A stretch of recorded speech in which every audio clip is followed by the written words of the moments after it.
Assalamualaikum warahmatullahi wabarakatuh. Nama saya Fatimah Khairunisa dengan NIM 123210086. Tujuan saya membuat video kali ini adalah sebagai tugas UAS Perkembangan Fisik Motorik Anak. Kali ini saya telah membuat artikel yang berjudul Dampak dari Makanan Manis Terhadap Motorik Kasar Anak. Latar belakang dari penelitian saya kali ini adalah konsumsi gula yang berlebihan merupakan masalah kesehatan utama yang terjadi pada akhir-akhir ini. Anak-anak saat ini sering tergiur dengan makanan dan minuman yang tinggi gula, seperti soft drink, dessert, dan makanan siap saji dengan tambahan gula. Sehingga konsumsi gula yang melebihi batas yang diperbolehkan yang berdampak buruk bagi kesehatan manusia, terutama anak-anak.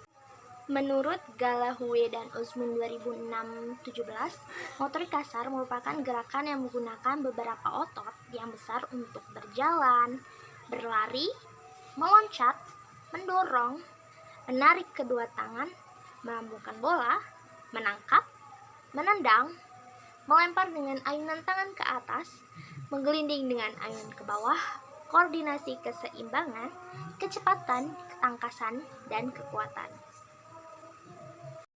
Dampak mengkonsumsi makanan manis. Mengkonsumsi makanan manis yang berlebihan akan berdampak terhadap perkembangan motorik kasar pada anak, seperti koordinasi gerakan dan refleks tubuh. Aktivitas fisik secara teratur meningkatkan sirkulasi darah ke seluruh tubuh termasuk otak, sehingga meningkatkan aliran oksigen ke otak dan mempengaruhi kesehatan otak. Yang pertama ada obesitas. Seperti yang kita ketahui, obesitas adalah suatu kondisi di mana terdapat ketidaksesuaian atau keseimbangan antara usia dan berat badan. Anak yang mengalami obesitas tentunya akan merasakan sulit dalam beraktivitas sehari-hari, seperti berjalan, berlari, dan melompat.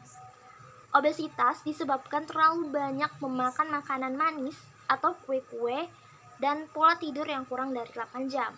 Nah, maka sebagai orang tua dan lingkungan sangat diperlukan membiasakan anak dengan pola makan yang teratur, memastikan asupan makanan dan gizi seimbang, membiasakan anak untuk banyak bergerak.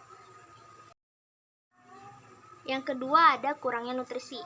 Nutrisi berasal dari kata nutrition yang artinya kandungan zat gizi yang didapatkan oleh seseorang dari makanan dan minuman yang baik untuk kesehatan. Nah, di Indonesia sendiri, tingkat angka kekurangan nutrisi ini disebabkan oleh beberapa hal. Yang pertama bisa dari tingkat ekonomi orang tua untuk menyediakan makanan yang sehat dan kurangnya pengetahuan orang tua dalam pentingnya makanan bergizi untuk anak. Selain itu, kurangnya nutrisi juga disebabkan karena anak-anak menyukai makanan manis atau makanan cepat saji, sehingga sulit untuk dikenalkan makanan bergizi. Anak yang kekurangan gizi menerima lebih sedikit makanan sebagai sumber energi yang dapat memperlambat perkembangan motoriknya. Anak yang kurang gizi mungkin mengalami kesulitan melakukan gerakan yang membutuhkan energi, seperti berjalan, berlari, atau bermain. Oleh karena itu, orang tua harus mengenalkan makanan yang bisa kita sebut dengan sebutan 4 sehat 5 sempurna. 4 sehat 5 sempurna itu ada nasi, lauk pauk, buah, sayur, dan susu kepada anak. Yang ketiga ada ADHD. ADHD atau Attention Deficit Hyperactivity Disorder, sebutan untuk anak-anak yang tingkah lakunya terlalu aktif atau hiperaktif, perilaku impulsif, dan kesulitan memerhatikan atau konsentrasi. Penyebab ADHD hingga sekarang ini penyebabnya masih belum pasti, masih belum terungkap secara jelas. Namun, ada beberapa faktor yang menyebabkan terjadinya ADHD. Yang pertama, faktor genetik bisa dari salah satu keluarga. Lalu yang kedua ada faktor resiko salah satu keluarga mengalami penyakit psikologis.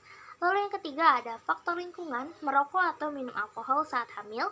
Lalu yang keempat ada faktor kerusakan otak, yaitu mengalami kecelakaan sehingga menyebabkan traumatis. Lalu yang kelima ada faktor makanan manis, yaitu anak menjadi lebih hiperaktif. Hubungan anak ADHD dengan motorik anak adalah anak yang selalu aktif secara fisik, yang suka berlari, saling berkejaran, menggoyangkan kaki, atau banyak hal lain yang berhubungan dengan aktivitas fisik. Jika anak yang aktif diberikan makanan atau minuman manis yang tinggi gula, tentu dapat meningkatkan energinya, membuat anak semakin aktif dan sulit untuk diam. Tentunya, orang tua harus menyingkirkan makanan cepat saji dari rumah, membatasi makanan anak yang berlemak dan manis, dan memberikan anak suplemen vitamin setiap hari.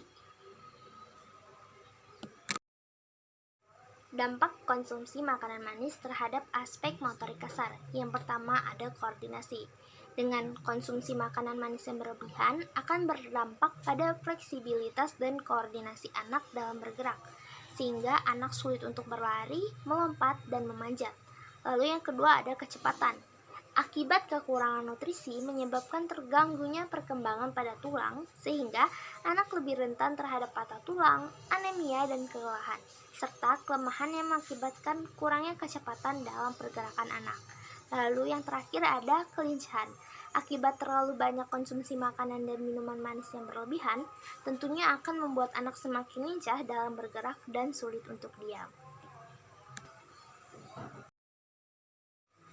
Kesimpulannya, pentingnya menjaga pola makan, membatasi konsumsi makanan manis dan minuman manis, berikan anak makanan bergizi seimbang dan kaya akan protein, serat, dan vitamin. Dorong anak untuk melakukan aktivitas fisik secara teratur, menjadi contoh yang baik dengan membatasi konsumsi makanan manis dan menerapkan pola hidup sehat. Sekian, terima kasih presentasi dari saya. Wassalamualaikum warahmatullahi wabarakatuh.